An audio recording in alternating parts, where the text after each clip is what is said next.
बनन तो पहला भगवंत मान साहब ने इक्को ही आके गल कही सी, केजरीवाल ने भी नाल कही सी, केजरीवाल साहब ने ना उदों उन्होंने कहा सी कि बेदबियां उत्ते असीं 24 घंटिਆਂ ਦੇ ਵਿੱਚ इंसाफ देवांगे, सख्त कानून बनावांगे। ਜਦੋਂ ਇਹ ਕੁਰਸੀਆਂ ਤੇ ਬੈਠ ਜਾਂਦੇ ਨੇ ਉਦੋਂ ਫਿਰ ਇਹਨਾਂ ਦੇ ਵਾਅਦੇ ਕੀਤੇ ਕਿੱਥੇ ਚਲ ਜਾਂਦੇ ਨੇ। ਇਹ ਸਰਕਾਰ ਨੂੰ ਬਣੀ ਨੂੰ 4 ਸਾਲ ਤੋਂ ਉੱਪਰ ਦਾ ਸਮਾਂ ਹੋ ਚੱਲਾ ਤੇ ਦਿਖਾਓ ਕਿ ਹਜੇ ਤੱਕ ਇਹਨਾਂ ਨੂੰ ਬੰਦੀ ਸਿੰਘਾਂ ਬਾਰੇ ਜਾਂ ਆਪਣਾ ਬੇਦਬੀ ਬਾਰੇ ਕੋਈ ਕਾਨੂੰਨ ਹੀ ਨਜ਼ਰ ਨਹੀਂ ਆ ਰਿਹਾ ਅਜੇ ਤੱਕ ਤੇ कि सिखाना शरेआम धक्का करते आ गए। ये चाहते हैं कि बेदबी होंदी रहे, साडी राजनीति चमकदी रहे। की लगता कि अजे किन्नी कुछ होर देर जापदी है, किन्नी कुछ वेट करनी पै सकदी? देखो ये सरकारां ते भरोसा किया जा सकता है। इहो सरकार ने तो पहलां कहा असीं 24 घंटे तुहानूं इंसाफ देवांगे ते अज ओहो ही सरकार जिहड़ी 4 साल बाद फिर बयान जारी करदी पई है। उहनूं 14 महीने तो समा उपर हो चला वा। जे तुहाडे मन 'च थोड़ी जी दया भी हुंदी ना तो तुसीं उहनूं महीने थले ला देना ही। सरकार दा नुकसान है जी इहदे विच जे कोई कानून आउंदा भी है बन के। ये तो शरेआम नज़र आंदा पिया, किनूं नहीं पता। उन्होंने राजनीति करनी है। गुरु ग्रंथ साहिब महाराज के उत्ते तो राजनीति करते पे इस टाइम। किहड़ी पार्टी नहीं करती दसो मैनूं?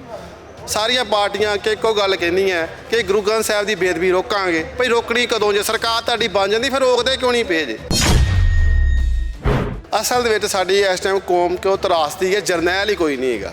जिन्ना चਿਰ साडी कौम को जरनैल नहीं ना होएगा सानूं ये सरकारां मारदियां कुटदियां रहणगीਆਂ ते छित्तर ही खावांगे ਅਸੀਂ ਇਹਨਾਂ ਦੇ ਕੋਲੋਂ। ਜੇ ਸਾਡੀ कौम को जरनैल होएगा तो सानूं कोई सरकार की जरूरत ही नहीं है कि सानूं कोई अख चुक के वेख सके। जे कोई साडे पंजाब की नौजवानी जगांदा वा तो ਉਹਦੀਆਂ ਲੱਤਾਂ ਖਿੱਚਣ ਨੂੰ ਪਹਿਲਾਂ ਤਿਆਰ ਬੈਠੇ ਹੁੰਦੇ ਨੇ। ਉਹ ਕੌਣ ਖੜੇ ਹੁੰਦੇ ਨੇ? ਸਾਡੇ ਆਗੂ ਹੀ ਖੜੇ ਹੋ ਜਾਂਦੇ ਨੇ। ਉਹ ਕਹਿੰਦੇ ਸਾਡੀਆਂ ਚਿੱਟੀਆਂ ਦਾੜੀਆਂ ਹੋ ਗਈਆਂ, ਸਾਨੂੰ ਹਜੇ ਵੀ ਤੁਸੀਂ ਮੰਨੋ, ਅਸੀਂ ਆ ਜੋ ਵੀ ਆ।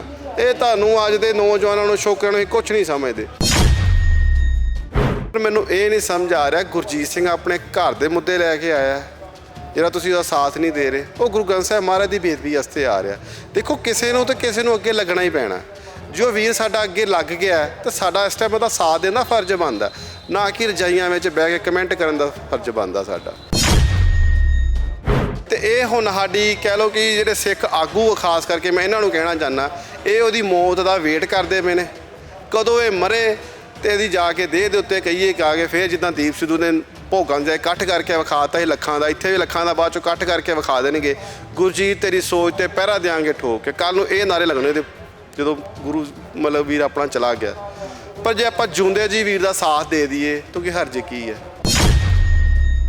ਭਾਈ ਗੁਰਜੀਤ ਸਿੰਘ ਖਾਲਸਾ ਦੇ ਵੱਲੋਂ ਸਮਾਣਾ ਟਾਵਰ ਮੋਰਚਾ ਦੇ ਉੱਪਰ ਜਿਹੜੇ ਬੈਠੇ ਹੋਏ ਨੇ ਤਾਂ ਇਸੇ ਦੇ ਹੱਕ ਦੇ ਵਿੱਚ ਔਰ ਬੇਅਦਬੀ ਕਾਨੂੰਨ ਘੜਨ ਨੂੰ ਲੈ ਕੇ ਇੱਕ ਵਹੀਰ ਸ਼ੁਰੂ ਕੀਤੀ ਹੋਈ ਹੈ ਜੋ ਸਮਾਣਾ ਟਾਵਰ ਮੋਰਚਾ ਤੋਂ ਸ੍ਰੀ ਅਕਾਲ ਤਖਤ ਸਾਹਿਬ ਸ੍ਰੀ ਅੰਮ੍ਰਿਤਸਰ ਸਾਹਿਬ ਜਾਵੇਗੀ। ਤਾਂ ਇਹਦੇ ਵਿੱਚ ਭਾਈ ਸੰਦੀਪ ਸਿੰਘ ਸੰਨੀ ਦੇ ਭਰਾ ਭਾਈ ਮਨਦੀਪ ਸਿੰਘ ਨੇ ਗੱਲਬਾਤ ਕਰਦੇ। ਬਾਈ ਜੀ ਵਾਹਿਗੁਰੂ ਜੀ ਕਾ ਖਾਲਸਾ ਵਾਹਿਗੁਰੂ ਜੀ ਕੀ ਫਤਿਹ। ਵਾਹਿਗੁਰੂ ਜੀ ਕਾ ਖਾਲਸਾ ਵਾਹਿਗੁਰੂ ਜੀ ਕੀ ਫਤਿਹ ਜੀ। ਬਾਈ ਜੀ ਠੰਡ ਦੇ ਦਿਨ ਆ ਤਾਂ ਠੰਡ ਦੇ ਦਿਨਾਂ ਦੇ ਵਿੱਚ ਜਿੱਥੇ ਇੰਨੇ ਜ਼ਿਆਦਾ ਅਸੀਂ ਕੱਪੜੇ ਪਾਉਣੇ ਆ, ਆਮ ਘਰਾਂ ਦੇ ਵਿੱਚ ਵੀ ਰਹਿੰਦੇ ਆ, ਪਰ ਦੂਜੇ ਪਾਸੇ ਭਾਈ ਗੁਰਜੀਤ ਸਿੰਘ ਜਿਨ੍ਹਾਂ ਨੇ ਆਪਦਾ ਪਰਿਵਾਰ ਆਪਦਾ ਸਾਰਾ ਕੁਝ ਛੱਡ ਕੇ ਤੇ ਤਕਰੀਬਨ 400 ਫੁੱਟ ਦੇ ਉੱਪਰ ਟਾਵਰ ਦੇ ਉੱਪਰ ਬੈਠੇ ਹੋਏ ਆ। ਕੀ ਲੱਗਦਾ ਕਿ ਉਹਨਾਂ ਦਾ ਜਿਹੜਾ ਇਹ ਸੰਘਰਸ਼ ਹੈ ਤਾਂ ਇਸ ਚੀਜ਼ ਨੂੰ ਲੈ ਕੇ ਜਿਹੜੇ ਆਮ ਲੋਕ ਆ ਜਿਵੇਂ ਤੁਸੀਂ ਵਿਚਰ ਰਹੇ ਉਹਨਾਂ ਦੇ ਵਿੱਚ ਜਾ ਕੇ ਕੀ ਸਮਝਦੇ, ਉਹਨਾਂ ਤੱਕ ਜਾਣਕਾਰੀ ਗਈ ਕਿ ਨਹੀਂ ਕੋਈ ਬੈਠਾ ਹੈ ਸਾਡੇ ਵਾਸਤੇ ਜਾਂ ਬੇਅਦਬੀਆਂ ਦੇ ਵਿਰੋਧ ਦੇ ਵਿੱਚ ਕਾਨੂੰਨ ਘੜਨ ਨੂੰ ਲੈ ਕੇ? ਦੇਖੋ ਤੁਸੀਂ ਹੁਣੇ ਗੱਲ ਕਹੀ ਹੈ ਕਿ ਸਰਕਾਰਾਂ ਤੱਕ ਜਾਣਕਾਰੀ ਗਈ ਕਿ ਨਹੀਂ ਗਈ। ਇੱਥੇ ਮੈਂ ਦੱਸ ਦੇਣਾ ਚਾਹੁੰਦਾ ਜਦੋਂ ਸਰਕਾਰ ਭਗਵੰਤ ਮਾਨ ਸਾਹਿਬ ਦੀ ਸਰਕਾਰ ਬਣਨੀ ਸੀ, ਬਣਨ ਤੋਂ ਪਹਿਲਾਂ ਭਗਵੰਤ ਮਾਨ ਸਾਹਿਬ ਨੇ ਇੱਕੋ ਹੀ ਆ ਕੇ ਗੱਲ ਕਹੀ ਸੀ, ਕੇਜਰੀਵਾਲ ਨੇ ਵੀ ਨਾਲ ਕਹੀ ਸੀ, ਕੇਜਰੀਵਾਲ ਸਾਹਿਬ ਨੇ ਨਾ ਉਦੋਂ ਉਹਨਾਂ ਨੇ ਕਿਹਾ ਸੀ ਕਿ ਬੇਦਬੀਆਂ ਉੱਤੇ ਅਸੀਂ 24 ਘੰਟਿਆਂ ਦੇ ਵਿੱਚ ਇੰਸਾਫ ਦੇਵਾਂਗੇ, ਸਖਤ ਕਾਨੂੰਨ ਬਣਾਵਾਂਗੇ। ਕਹਿੰਦੇ 24 ਨਾ ਲੱਗੇ 48 ਘੰਟੇ ਦੇ ਵਿੱਚ ਤੁਹਾਨੂੰ ਇੰਸਾਫ ਕਰਾਂਗੇ, ਤੁਹਾਡੇ ਬੰਦੀ ਸਿੰਘ ਸਾਰੇ ਰਿਹਾ ਕਰਾਂਗੇ, ਨਸ਼ਾ ਮੁਕਤ ਪੰਜਾਬ ਕਰਾਂਗੇ।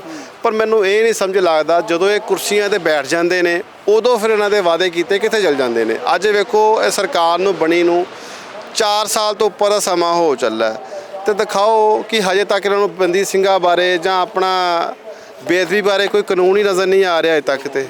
ਜਦੋਂ ਸਰਕਾਰ ਨਹੀਂ ਬਣਨੀ ਹੁੰਦੀ ਇਹਨਾਂ ਦੀ ਸਟਾਰਟਿੰਗ ਦੇ ਉੱਤੇ ਨਹੀਂ ਬਣੀ ਹੁੰਦੀ ਸਰਕਾਰ ਉਦੋਂ ਆ ਕੇ ਵਾਅਦੇ ਕਰ ਜਾਂਦੇ ਨੇ। ਪਰ ਇਹ ਕਿਤੇ ਨਾ ਕਿਤੇ ਕਹਿ ਲਓ ਕਿ ਸਿੱਖਾਂ ਸ਼ਰੇਆਮ ਧੱਕਾ ਕਰਦੇ ਆ ਕੇ। ਇਹ ਚਾਹੁੰਦੇ ਆ ਕਿ ਬੇਦਬੀ ਹੁੰਦੀ ਰਹੇ, ਸਾਡੀ ਰਾਜਨੀਤੀ ਚਮਕਦੀ ਰਹੇ। ਕੱਲਾ ਸਿੱਖਾਂ ਦੇ ਨਾਲ ਧੱਕਾ ਕਿਵੇਂ ਮੰਨਦੇ ਹੋ? ਇੱਥੇ ਤੇ ਸਾਰੇ ਧਰਮਾਂ ਦੇ ਗ੍ਰੰਥਾਂ ਦੀਆਂ ਬੇਅਦਬੀਆਂ ਪਿਛਲੇ ਲੰਬੇ ਸਮੇਂ ਦੇ ਵਿੱਚ ਹੋਈਆਂ, ਕੱਲਾ ਇੱਕ ਧਰਮ ਨੂੰ ਹੀ ਟਾਰਗੇਟ ਕਿਉਂ ਕੀਤਾ ਜਾਂਦਾ? ਦੇਖੋ ਧਰਮ ਤੇ ਦੇਖੋ ਸਾਰੇ ਸਤਿਕਾਰਯੋਗ ਨੇ, ਤੇ ਪਰ ਕਿਤੇ ਨਾ ਕਿਤੇ ਦੇਖਿਆ ਜਾਵੇ ਗੁਰੂ ਗ੍ਰੰਥ ਸਾਹਿਬ ਮਹਾਰਾਜ ਦੀ ਬੇਅਦਬੀ ਸਭ ਤੋਂ ਜ਼ਿਆਦਾ ਵੱਧ ਹੋਣ ਲੱਗ ਪਈ। ਉਹ ਹੋ ਵੀ ਕਿੱਥੇ ਰਹੀ ਹੈ? ਸਾਡੇ ਆਪਣੇ ਪੰਜਾਬ ਦੇ ਵਿੱਚ, ਨਾ ਕਿ ਰਾਜਸਥਾਨ 'ਚ, ਹਿਮਾਚਲ 'ਚ ਜਾਂ ਗੁਜਰਾਤ 'ਚ ਕਿਸੇ ਇਹੋ ਜਿਹੇ ਇਲਾਕੇ 'ਚ ਸੁਣਨ ਨੂੰ ਤੁਹਾਨੂੰ ਨਹੀਂ ਮਿਲੇਗੀ। ਸਭ ਤੋਂ ਜ਼ਿਆਦਾ ਸਿੱਖਾਂ ਦੀ ਆਬਾਦੀ ਵੀ ਪੰਜਾਬ ਦੇ ਵਿੱਚ ਹੀ ਆ। ਸਾਡੇ ਆਪਣੇ ਘਰ ਹੀ ਗੁਰੂ ਮਹਾਰਾਜ ਸੇਫ ਨਹੀਂ ਆ, ਅਸੀਂ ਆਪਣੀਆਂ ਸਰਕਾਰਾਂ ਤੋਂ ਫਿਰ ਕੀ ਉਮੀਦ ਲਾ ਕੇ ਬੈਠੀਏ ਇੱਥੇ? ਜਦੋਂ ਹੁਣ ਪਹਿਲਾਂ ਮਿਸਲਾਂ ਵੀ ਲੜਦੀਆਂ ਹੁੰਦੀਆਂ ਸੀ ਹੈ ਨਾ, ਉਦੋਂ ਵੀ ਕਿਤੇ ਨਾ ਕਿਤੇ ਕਹਿ ਲਓ ਕਿ ਸਾਰੀਆਂ ਮਿਸਲਾਂ ਇਕੱਠੀਆਂ ਹੋ ਜਾਂਦੀਆਂ ਸੀ, ਕੋਈ ਵੀ ਗੱਲ ਹੋ ਜੇ। ਪਰ ਅੱਜ ਦੇ ਟਾਈਮ ਤੇ ਕੋਈ ਇਕੱਠਾ ਹੀ ਹੋਣ ਨੂੰ ਵੀ ਤਿਆਰ ਨਹੀਂ ਹੈ ਇਸ ਟਾਈਮ ਦੇ ਉੱਤੇ। ਕੀ ਕਾਰਨ ਕੀ ਮੰਨਦੇ ਹੋ ਇਹਦਾ ਜੀ? ਕਾਰਨ ਦੇਖੋ ਸੁਣਨ ਦੇ ਵਿੱਚ ਜੋ ਆ ਰਿਹਾ, ਜਿਹਦੇ ਨਾਲ ਵੀ ਗੱਲ ਕਰੀ ਦੀ, ਉਹ ਇੱਕੋ ਗੱਲ ਕਹਿ ਰਿਹਾ ਕਿ ਇਹ ਸਾਰਾ ਕ੍ਰੈਡਿਟ ਗੁਰਜੀਤ ਸਿੰਘ ਨੇ ਲੈ ਜਾਣਾ ਜੀ। ਪਰ ਮੈਨੂੰ ਇਹ ਨਹੀਂ ਸਮਝ ਆ ਰਿਹਾ, ਗੁਰਜੀਤ ਸਿੰਘ ਆਪਣੇ ਘਰ ਦੇ ਮੁੱਦੇ ਲੈ ਕੇ ਆਇਆ ਜਿਹੜਾ ਤੁਸੀਂ ਉਹਦਾ ਸਾਥ ਨਹੀਂ ਦੇ ਰਹੇ, ਉਹ ਗੁਰੂ ਗ੍ਰੰਥ ਸਾਹਿਬ ਮਹਾਰਾਜ ਦੀ ਬੇਅਦਬੀ ਵਾਸਤੇ ਆ ਰਿਹਾ। ਦੇਖੋ ਕਿਸੇ ਨੂੰ ਤੇ ਕਿਸੇ ਨੂੰ ਅੱਗੇ ਲੱਗਣਾ ਹੀ ਪੈਣਾ। ਜੋ ਵੀਰ ਸਾਡਾ ਅੱਗੇ ਲੱਗ ਗਿਆ ਤਾਂ ਸਾਡਾ ਇਸ ਟਾਈਮ ਉਹਦਾ ਸਾਥ ਦੇਣਾ ਫਰਜ਼ ਬਣਦਾ, ਨਾ ਕਿ ਰਜਾਈਆਂ ਵਿੱਚ ਬਹਿ ਕੇ ਕਮੈਂਟ ਕਰਨ ਦਾ ਫਰਜ਼ ਬਣਦਾ ਸਾਡਾ। ਤੇ ਜੇ ਅਸੀਂ ਗਰਾਊਂਡ ਤੇ ਨਹੀਂ ਚੱਲਾਂਗੇ, ਅੱਜ ਰਜਾਈਆਂ 'ਚ ਬਹਿ ਕੇ ਕਮੈਂਟ ਕਰੀ ਜਾਵਾਂਗੇ, ਤਾਂ ਕੱਲ ਨੂੰ ਦੱਸੋ ਕਿਹੜਾ ਸੰਘਰਸ਼ ਵਾਸਤੇ ਅੱਗੇ ਗੱਲ ਕਰੇਗਾ? ਕੋਈ ਵੀ ਨਹੀਂ ਕਰੇਗਾ। ਤੇ ਕੱਲ ਨੂੰ ਕੋਈ ਕਹੇਗਾ ਨਹੀਂ ਯਾਰ ਮੈਂ ਪੰਜਾਬ ਦੇ ਹੱਕਾਂ ਵਾਸਤੇ ਗੱਲ ਕਰ ਲਵਾਂ, ਪੰਜਾਬ ਦੀ ਨੌਜਵਾਨੀ ਜਗਾ ਦਈਏ। ਜੇ ਕੋਈ ਸਾਡੇ ਪੰਜਾਬ ਦੀ ਨੌਜਵਾਨੀ ਜਗਾਉਂਦਾ ਵਾ ਤੇ ਉਹਦੀਆਂ ਲੱਤਾਂ ਖਿੱਚਣ ਨੂੰ ਪਹਿਲਾਂ ਤਿਆਰ ਬੈਠੇ ਹੁੰਦੇ ਨੇ। ਉਹ ਕੌਣ ਖੜੇ ਹੁੰਦੇ ਨੇ? ਸਾਡੇ ਆਗੂ ਹੀ ਖੜੇ ਹੋ ਜਾਂਦੇ ਨੇ। ਉਹ ਕਹਿੰਦੇ ਸਾਡੀਆਂ ਚਿੱਟੀਆਂ ਦਾੜੀਆਂ ਹੋ ਗਈਆਂ, ਸਾਨੂੰ ਹਜੇ ਵੀ ਤੁਸੀਂ ਮੰਨੋ, ਅਸੀਂ ਆ ਜੋ ਵੀ ਆ। ਇਹ ਤੁਹਾਨੂੰ ਅੱਜ ਦੇ ਨੌਜਵਾਨਾਂ ਨੂੰ, ਛੋਕਰਿਆਂ ਨੂੰ ਕੁਛ ਨਹੀਂ ਸਮਝਦੇ। ਹੁਣ ਬਾਈ ਦੀਪ ਸਿੱਧੂ ਇੱਥੇ ਆਇਆ ਸੀ, ਕਿੰਨੀਆਂ ਸੋਹਣੀਆਂ ਗੱਲਾਂ ਕਰਦਾ ਸੀ। ਸਾਡੀ ਨੌਜਵਾਨੀ ਸਹੀ ਮੁੱਛੇ, ਮੈਂ ਤਾਂ ਦਿਲੋਂ ਦੱਸਾਂ, ਇਹ ਸਾਡੀ ਨੌਜਵਾਨੀ ਜਗਾ ਕੇ ਗਿਆ ਸੀ। ਬਾਈ ਦੀਪ ਸਿੱਧੂ ਜਗਾ ਕੇ ਗਿਆ ਸੀ। ਅੱਜ ਤੱਕ ਉਹਦੀ ਚਿਨਕ ਨੌਜਵਾਨਾਂ ਦੇ ਵਿੱਚ ਹੈ। ਮੈਨੂੰ ਦੱਸੋ ਸਾਡੇ ਆਗੂਆਂ ਨੇ ਕਦੀ ਇੰਨੀ ਜਾਗਰੂਕਤਾ ਦੀ ਗੱਲ ਕੀਤੀ? ਕਿਸੇ ਆਗੂਆਂ ਨੇ? ਬਸ ਮੈਂ ਤਕਰੀਬਨ ਹਰ ਸਟੇਜ ਤੇ ਜਾਂਦਾ ਵਾਂ, ਹਰ ਸਟੇਜ ਤੇ ਮੈਨੂੰ ਉਹ ਚਿਹਰੇ ਨਜ਼ਰ ਆਉਂਦੇ ਨੇ। ਪਰ ਕਿਤੇ ਨਾ ਕਿਤੇ ਕਹਿ ਲਓ ਕਿ ਇਹ ਨੌਜਵਾਨੀ ਨੂੰ ਹਜੇ ਤੱਕ ਜਗਾ ਕਿਉਂ ਨਹੀਂ ਪਾ ਰਹੇ? ਤੁਸੀਂ ਇੰਨੇ ਸਮੇਂ ਤੋਂ ਲੱਗੇ ਜੇ, ਨੌਜਵਾਨ ਜਗਾਓ ਸੀ, ਆਪਣੇ ਪਿੱਛੇ ਲਾਓ ਤਾਂ ਸਹੀ। ਤੁਹਾਡੇ ਪਿੱਛੇ ਲੱਗਣ ਨੂੰ ਨੌਜਵਾਨੀ ਤਿਆਰ ਹੈ, ਪਹਿਲਾਂ ਵੇਖੋ ਤੁਸੀਂ। ਅਸਲ ਦੇ ਵਿੱਚ ਸਾਡੀ ਇਸ ਟਾਈਮ ਕੌਮ ਕਿਉਂ ਤਰਾਸਦੀ ਹੈ? ਜਰਨੈਲ ਹੀ ਕੋਈ ਨਹੀਂ ਹੈਗਾ। ਜਿੰਨਾ ਚਿਰ ਸਾਡੀ ਕੌਮ ਕੋ ਜਰਨੈਲ ਨਹੀਂ ਨਾ ਹੋਏਗਾ, ਸਾਨੂੰ ਇਹ ਸਰਕਾਰਾਂ ਮਾਰਦੀਆਂ ਕੁੱਟਦੀਆਂ ਰਹਿਣਗੀਆਂ ਤੇ ਛਿੱਤਰ ਹੀ ਖਾਵਾਂਗੇ ਕਿ ਅਸੀਂ ਇਹਨਾਂ ਦੇ ਕੋਲੋਂ। ਜੇ ਸਾਡੀ ਕੌਮ ਕੋ ਜਰਨੈਲ ਹੋਏਗਾ ਤਾਂ ਸਾਨੂੰ ਕੋਈ ਸਰਕਾਰ ਦੀ ਜ਼ਰੂਰਤ ਹੀ ਨਹੀਂ ਹੈ ਕਿ ਸਾਨੂੰ ਕੋਈ ਅੱਖ ਚੁੱਕ ਕੇ ਵੇਖ ਸਕੇ। ਕੀ ਲੱਗਦਾ ਬਾਈ ਜੀ, ਜਿਹੜਾ ਤੁਸੀਂ ਲੀਡਰਾਂ ਤੇ ਨਿਰਾਸ਼ਤਾ ਪ੍ਰਗਟਾਈ ਕਿ ਜਿਹੜੇ ਲੀਡਰ ਹੈ ਉਹਨਾਂ ਦੇ ਵੱਲੋਂ ਸਹਿਯੋਗ ਨਹੀਂ ਦਿੱਤਾ ਜਾਂਦਾ, ਭਾਈ ਗੁਰਜੀਤ ਸਿੰਘ ਦੇ ਕਿਤੇ ਨਾ ਕਿਤੇ ਇਹ ਚੀਜ਼ ਹੁੰਦੀ ਹੈ ਕਿ ਉਹ ਨਾ ਕ੍ਰੈਡਿਟ ਲੈ ਜਾਣ, ਸਾਥ ਨਹੀਂ ਦਿੱਤਾ ਜਾ ਰਿਹਾ, ਤਾਂ ਜਿਹੜਾ ਆਮ ਲੋਕਾਂ ਤੱਕ ਆਵਾਜ਼ ਜਾਣੀ ਚਾਹੀਦੀ ਸੀ ਉਹ ਕਿਉਂ ਨਹੀਂ ਪਹੁੰਚ ਸਕੀ?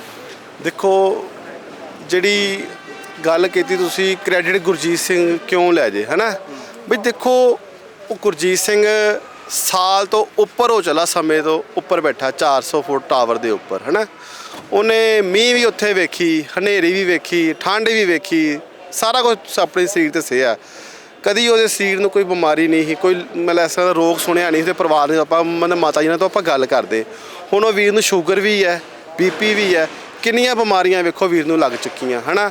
ਤੇ ਇਹ ਹੁਣ ਸਾਡੀ ਕਹਿ ਲਓ ਕਿ ਜਿਹੜੇ ਸਿੱਖ ਆਗੂ ਖਾਸ ਕਰਕੇ ਮੈਂ ਇਹਨਾਂ ਨੂੰ ਕਹਿਣਾ ਚਾਹੁੰਦਾ, ਇਹ ਉਹਦੀ ਮੌਤ ਦਾ ਵੇਟ ਕਰਦੇ ਪਏ ਨੇ, ਕਦੋਂ ਇਹ ਮਰੇ ਤੇ ਇਹਦੀ ਜਾ ਕੇ ਦੇਹ ਦੇ ਉੱਤੇ ਕਹੀਏ ਕਿ ਆ ਕੇ ਫਿਰ ਜਿੱਦਾਂ ਦੀਪ ਸਿੱਧੂ ਨੇ ਭੋਗਾਂ ਦੇ ਇਕੱਠ ਕਰਕੇ ਵਿਖਾਤਾ ਸੀ ਲੱਖਾਂ ਦਾ, ਇੱਥੇ ਵੀ ਲੱਖਾਂ ਦਾ ਬਾਅਦ ਚੋਂ ਇਕੱਠ ਕਰਕੇ ਵਿਖਾ ਦੇਣਗੇ। ਗੁਰਜੀਤ ਤੇਰੀ ਸੋਚ ਤੇ ਪਹਿਰਾ ਦਿਆਂਗੇ ਠੋਕ ਕੇ, ਕੱਲ ਨੂੰ ਇਹ ਨਾਰੇ ਲੱਗਣੇ ਤੇ ਜਦੋਂ ਗੁਰੂ ਮਤਲਬ ਵੀਰ ਆਪਣਾ ਚਲਾ ਗਿਆ। ਪਰ ਜੇ ਆਪਾਂ ਜਿਉਂਦੇ ਜੀ ਵੀਰ ਦਾ ਸਾਥ ਦੇ ਦਈਏ ਤਾਂ ਕੀ ਹਰਜ ਕੀ ਹੈ? ਸਾਡੀ ਕੌਮ 'ਚ ਸਭ ਤੋਂ ਵੱਡੀ ਤਰਾਸਦੀ ਇਹੋ ਜਿਉਂਦੇ ਜੀ ਕਿਹਦਾ ਸਾਥ ਨਹੀਂ ਦਿੰਦੇ। ਮੈਂ ਬੜੀ ਵਾਰੀ ਇਹ ਚੀਜ਼ ਵੇਖ ਚੁੱਕਾ ਜੀ। ਜੇ ਸਿੱਧੂ ਮੂਸੇਵਾਲਾ ਸੀ, ਉਹਦਾ ਵੀ ਕਿਸੇ ਨੇ ਜਿਉਂਦੇ ਜੀ ਸਾਥ ਨਹੀਂ ਦਿੱਤਾ, ਮਰੇ ਤੋਂ ਬਾਅਦ ਉਹਦਾ ਵੀ ਸਾਥ ਦੇ ਦਿੰਦੇ ਜੀ।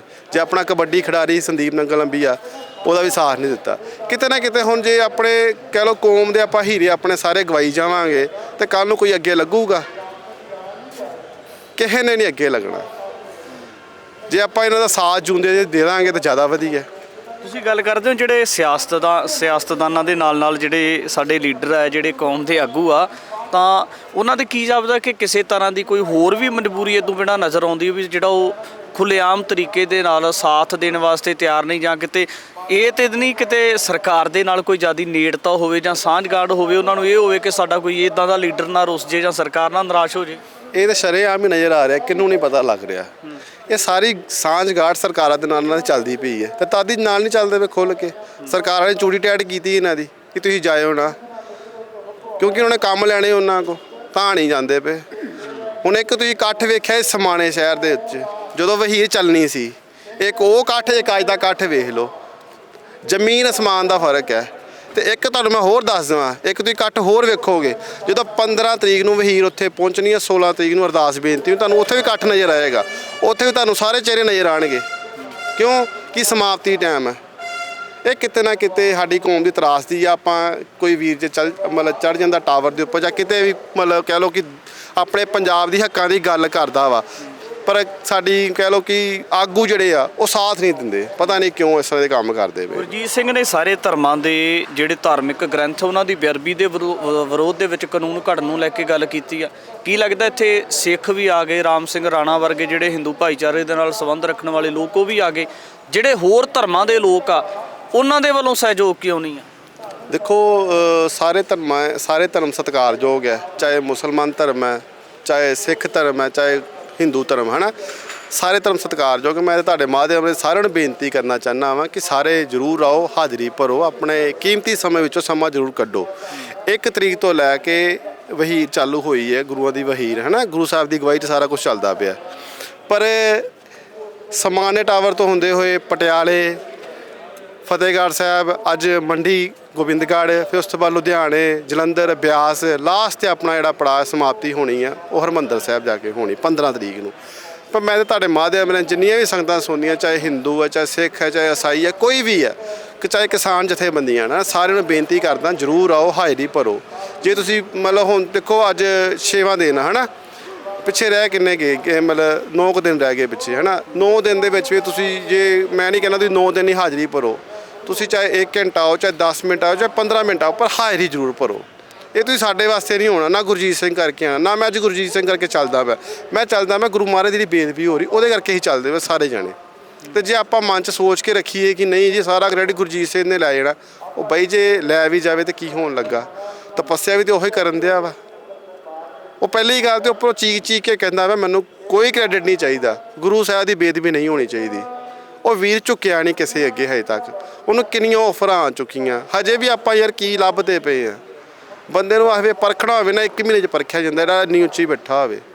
ਤੇ ਅੱਜ ਤਾਂ ਫਿਰ ਵੀ ਉਹਨੂੰ 14 ਮਹੀਨੇ ਤੋਂ ਉੱਪਰ ਸਮਾਂ ਹੋ ਚੱਲਾ, ਹਜੇ ਤਾਂ ਤੇਰੀ ਪਰਖ ਹੀ ਨਹੀਂ ਗਈ। ਹਜੇ ਵੀ ਇੱਕੋ ਮਨ ਦੇ ਵਿੱਚ ਲੋਕਾਂ ਦੇ ਹੈਗਾ ਯਾਰ ਇਹ ਵਿਕੂਗਾ ਝੁਕੂਗਾ, ਯਾਰ ਕਦੋਂ ਵਿਕੂਗਾ? ਇਹ ਮਰਨ ਦੀ ਵੇਟ ਕਰਨ ਦੇ ਤੁਸੀਂ ਉਹਦੇ ਵੀਰ ਦੀ ਕਿ ਮਰੇਗਾ ਫਿਰ ਆਪਾਂ ਇਕੱਠ ਕਰਨਾ। ਉਹ ਤਾਂ ਸਾਫ਼ ਕਹਿ ਚੁੱਕਾ ਮੇਰੇ ਬਾਅਦ 'ਚੋਂ ਮਰੇ ਦੇ ਉੱਤੇ ਵੀ ਕੋਈ ਨਾ ਆਵੇ ਬਾਅਦ 'ਚੋਂ। ਕਿੰਨਾ ਕੁ ਵੇਖੋ ਚੀਕ ਕੇ ਉੱਪਰ ਰੋਂਦਾ ਪਿਆ ਬਹਿ ਕੇ ਇਸ ਟਾਈਮ ਵੀਰ ਸਾਡਾ। ਅਸੀਂ ਵੀ ਚਾਹੁੰਦੇ ਯਾਰ ਕੋਈ ਨੌਜਵਾਨ ਵੀਰ ਸਾਡਾ ਇਸ ਤਰ੍ਹਾਂ ਕਿਉਂ ਜਾਵੇ। ਜੇ ਗੁਰੂ ਮਹਾਰਾਜ ਦੀ ਬੇਦਬੀ ਵਾਸਤੇ ਚੱਲਿਆ ਹੀ ਆ ਤੇ ਆਪਾਂ ਦਾ ਸਾਥ ਦੇ ਦਾਂਗੇ, ਸਾਡਾ ਕੀ ਵਿਗੜ ਜਾਊਗਾ? ਸਰਕਾਰ ਨੇ ਬੇਅਦਬੀਆਂ ਦੇ ਮਸਲੇ ਤੇ ਵਿਧਾਨ ਸਭਾ 'ਚ ਸੈਸ਼ਨ ਸੱਦ ਲਿਆ, ਵੱਡੀ ਇੱਕ ਚਰਚਾ ਹੋਈ। ਉਸ ਤੋਂ ਬਾਅਦ ਮੀਡੀਆ ਦੀਆਂ ਵੱਡੀਆਂ ਸੁਰਖੀਆਂ ਬਟੋਰੀਆਂ ਗਈਆਂ ਕਿ ਜਲਦੀ ਕਾਨੂੰਨ ਘੜਿਆ ਜਾ ਰਿਹਾ। ਕੀ ਲੱਗਦਾ ਕਿ ਅਜੇ ਕਿੰਨੀ ਕੁ ਹੋਰ ਦੇਰ ਜਾਪਦੀ ਹੈ, ਕਿੰਨੀ ਕੁ ਵੇਟ ਕਰਨੀ ਪੈ ਸਕਦੀ? ਦੇਖੋ ਇਹ ਸਰਕਾਰਾਂ 'ਤੇ ਭਰੋਸਾ ਕੀਤਾ ਜਾ ਸਕਦਾ ਹੈ। ਇਹੋ ਸਰਕਾਰ ਨੇ ਤਾਂ ਪਹਿਲਾਂ ਕਿਹਾ ਸੀ 24 ਘੰਟੇ ਤੁਹਾਨੂੰ ਇਨਸਾਫ ਦੇਵਾਂਗੇ, ਤੇ ਅੱਜ ਉਹੋ ਹੀ ਸਰਕਾਰ ਜਿਹੜੀ 4 ਸਾਲਾਂ ਬਾਅਦ ਫਿਰ ਬਿਆਨ ਜਾਰੀ ਕਰਦੀ ਪਈ ਹੈ। ਉਹਨੂੰ 14 ਮਹੀਨੇ ਤੋਂ ਸਮਾਂ ਉੱਪਰ ਹੋ ਚੱਲਾ ਵਾ। ਜੇ ਤੁਹਾਡੇ ਮਨ 'ਚ ਥੋੜ੍ਹੀ ਜਿਹੀ ਦਇਆ ਵੀ ਹੁੰਦੀ ਨਾ ਤਾਂ ਤੁਸੀਂ ਉਹਨੂੰ ਮਹੀਨੇ ਥੱਲੇ ਲਾ ਦੇਣਾ ਸੀ ਕਿ ਨਹੀਂ ਭਰਾ ਥੱਲੇ ਆ ਜਾ। ਕਾਨੂੰਨ ਸਰਕਾਰ ਦਾ ਨੁਕਸਾਨ ਆ ਜੀ ਇਹਦੇ ਵਿੱਚ ਜੇ ਕੋਈ ਕਾਨੂੰਨ ਆਉਂਦਾ ਵੀ ਆ ਬਣ ਕੇ। ਇਹ ਤਾਂ ਸ਼ਰੇਆਮ ਨਜ਼ਰ ਆਉਂਦਾ ਪਿਆ, ਕਿਹਨੂੰ ਨਹੀਂ ਪਤਾ। ਉਹਨਾਂ ਨੇ ਰਾਜਨੀਤੀ ਕਰਨੀ ਹੈ। ਗੁਰੂ ਗ੍ਰੰਥ ਸਾਹਿਬ ਮਹਾਰਾਜ ਦੇ ਉੱਤੇ ਤਾਂ ਰਾਜਨੀਤੀ ਕਰਦੇ ਪਏ ਇਸ ਟਾਈਮ। ਕਿਹੜੀ ਪਾਰਟੀ ਨਹੀਂ ਕਰਦੀ ਦੱਸੋ ਮੈਨੂੰ? ਸਾਰੀਆਂ ਪਾਰਟੀਆਂ ਕਿ ਇੱਕੋ ਗੱਲ ਕਹਿੰਦੀਆਂ ਕਿ ਗੁਰੂ ਗ੍ਰੰਥ ਸਾਹਿਬ ਦੀ ਬੇਦਬੀ ਰੋਕਾਂਗੇ। ਭਈ ਰੋਕਣੀ ਕਦੋਂ? ਜੇ ਸਰਕਾਰ ਤੁਹਾਡੀ ਬਣ ਜਾਂਦੀ ਫਿਰ ਰੋਕਦੇ ਕਿਉਂ ਨਹੀਂ ਪਏ ਜੇ? ਮਸਲਾ ਤਾਂ ਇਸੇ ਚੀਜ਼ ਦਾ ਉੱਠਦਾ ਪਿਆ। ਜਿਹੜੀਆਂ ਪਾਰਟੀਆਂ ਵਾ, ਜਿੰਨੀਆਂ ਵੀ ਪਾਰਟੀਆਂ, ਸਾਰਿਆਂ ਨੂੰ ਮੈਂ ਕਹਿਣਾ ਚਾਹੁੰਦਾ ਗੁਰੂ ਗ੍ਰੰਥ ਸਾਹਿਬ ਦੇ ਨਾਂ ਦੇ ਉੱਤੇ ਰਾਜਨੀਤੀ ਬੰਦ ਕਰੋ, ਕਾਨੂੰਨ ਬਣਾਓ, ਕੋਈ ਸਖਤ ਕਾਨੂੰਨ ਲੀਕ ਹੋਦੇ ਵਾਸਤੇ। ਜੇ ਅੱਜ ਵੀਰ ਗੁਰਜੀਤ ਸਿੰਘ ਅੱਗੇ ਲੱਗਾ ਸਾਥ ਦਈਏ ਇਸ ਟਾਈਮ ਉਹਦਾ। ਜੇ ਆਪਾਂ ਸਾਥ ਨਹੀਂ ਦੇਵਾਂਗੇ ਤਾਂ ਕੱਲ੍ਹ ਨੂੰ ਵੀਰ ਦਾ ਭਾਣਾ ਵਰਤ ਜਾਏਗਾ, ਫਿਰ ਜਾ ਕੇ ਮੁਸ਼ਕਲ ਆਏਗੀ, ਉਹਦਾ ਫਾਇਦਾ ਕੀ ਹੈ ਨਾ? ਫਿਰ ਪੰਜਾਬ ਦਾ ਮਾਹੌਲ ਹੋਰ ਖਰਾਬ ਹੋਏਗਾ। ਇਸੇ ਮਸਲੇ ਨੂੰ ਲੈ ਕੇ ਗੱਲਬਾਤ ਕਰਨ ਦਾ ਯਤਨ ਕੀਤਾ ਤਾਂ ਖਾਸ ਤੌਰ ਤੇ ਸੰਵੇਦਨਸ਼ੀਲ ਮਸਲੇ ਦੇ ਉੱਪਰ ਕਿਸ ਤਰੀਕੇ ਦੇ ਨਾਲ ਕੰਮ ਹੋਣਾ ਚਾਹੀਦਾ। ਪੰਜਾਬ ਸਰਕਾਰ ਦੇ ਵੱਲੋਂ ਜਿਹੜਾ ਬੇਅਦਬੀਆਂ ਦੇ ਵਿਰੋਧ ਦੇ ਵਿੱਚ ਕਾਨੂੰਨ ਘੜਨ ਦੀ ਗੱਲ ਚੱਲੀ ਹੈ, ਕਿੰਨਾ ਕੁ ਸਮਾਂ ਹੋਰ ਉਡੀਕ ਹੈ? ਤਾਂ ਖਾਸ ਤੌਰ ਤੇ ਭਾਈ ਗੁਰਜੀਤ ਸਿੰਘ ਖਾਲਸਾ ਲੰਬੇ ਕਈ ਮਹੀਨਿਆਂ ਤੋਂ ਮੋਰਚੇ ਤੇ ਡਟੇ ਹੋਏ ਆ ਔਰ ਇਸੇ ਦੇ ਸਬੰਧ ਵਿੱਚ ਕਿਸ ਤਰੀਕੇ ਦੀ ਰੂਪਰੇਖਾ ਭਵਿੱਖ ਦੇ ਵਿੱਚ ਹੋ ਸਕਦੀ ਹੈ, ਇਹ ਵੀ ਤਮਾਮ ਸਾਰੀ ਗੱਲਬਾਤ ਲੈ ਕੇ ਹਾਜ਼ਰ ਹੋਵਾਂਗੇ। ਧੰਨਵਾਦ।